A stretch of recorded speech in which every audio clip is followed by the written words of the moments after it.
போன வாரம் ஃபுல்லாவே எத ஓப்பன் பண்ணீங்க அப்படின்னாலும் வேலண்டைன்ஸ் டே செலிப்ரேஷனாவே இருந்தது. பார்க்கவும் நல்லா இருந்தது. எல்லாரும் செலிப்ரேட் பண்ணது எல்லாமே.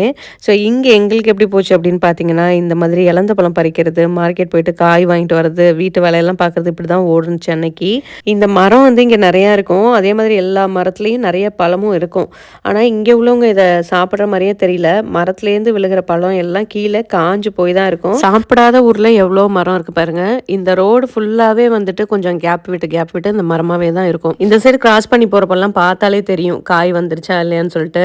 கரெக்டா அந்த சீசன் டைமுக்கு வந்து நமக்கு தேவையானது மட்டும் பறிச்சுப்போம். நெறைய இருக்குங்க. நெறைய பறிக்கலாம். நெறைய மரம் இருக்கிறதால.